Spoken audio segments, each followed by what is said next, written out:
ستاندار زانیاری نوێ لەبارەی ڕێکەوتن لەسەر موچە و نەوتی هەرێمە ئاشکرا دەکات. پارتی و یەکێتی بەم نزیکانە لەبارەی پێکهێنانی حکوومەت کۆنابنەوە زانیاری نوێژ لەم بارەوە ئاشکرا دەکرێت.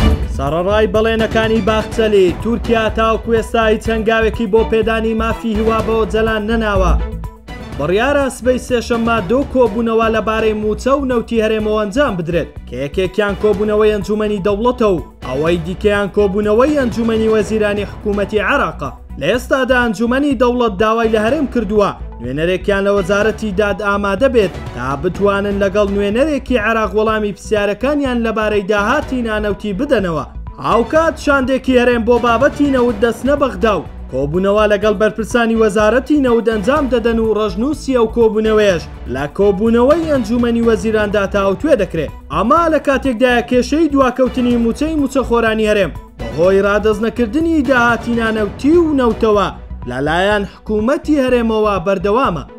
دوایین کۆبوونەوەی شاندی دانووسانکاری پارتی و یەکێتی زیاتر لە مانگێکی بەسەردا تێپەڕیوە. سەرچاوێکی باڵای یەکێتیش دەڵێت هیچ وادەیەک بۆ کۆبوونەوە دیار نییە. ئەندامێکی شاندی دانووسانکاری یەکێتی بە میدیای پارتی ڕاگەیاندووە باوەڕ ناکەم بەم نزیکانە یەکێتی و پارتی کۆ ببنەوە مەگەر لە ناکاو دۆخەکە بگۆڕدرێت. ئەو ئەندامەی شاندی دانووسانکاری یەکێتی ئاماژەی بەوەش کرد کۆنەبوونەوەی دوولایانی سەرەکی بەواتای کارانەبوونی پەرلەمان دێو هیچ وادەیەکیش بۆ کۆبوونەوە دیاری نەکراوە. ئەوە لە کاتێکدایە زیاتر لە 10 مانگە هەڵبژاردننی پەرلەمانی کوردستان ئەنجام درراوە، بەڵام بەهۆی ڕێگنەکەوتنی پارتی و یەکێتی تاوەکو ئێستا دەستەی سەرۆکایەتی پەرلەمانیش دیاری نەکراوە و دەرگای پەرلەمان بەداخراوی ماوەتەوە.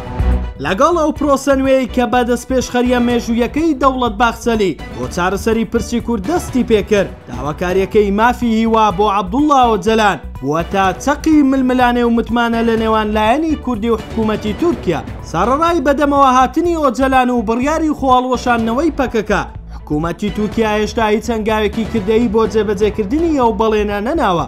ئەمەش نیگەرانیەکی قوڵی لای کورد و چاودێرانی نێودەوڵەتی دروست کردووە کە پێیان وایە ئەم مافاکلیلی سەرکەوتنی پرۆسەی ئاشتیە. ئەم داواکاریە تەنها لە ناوخۆی تورکیادا قەتیز نەماوە، بەڵکو بووەتە هەڵمەتێکی جیهانی. زیاتر لە 1000 بینمەند فەیلسوف ئەکادیمیست نووسەر و هونەرمەندی ناوداری جیهان پشتیوانی خۆیان بۆ بەخشینی مافی هیوا بە ئۆجەلان دەردەبڕن.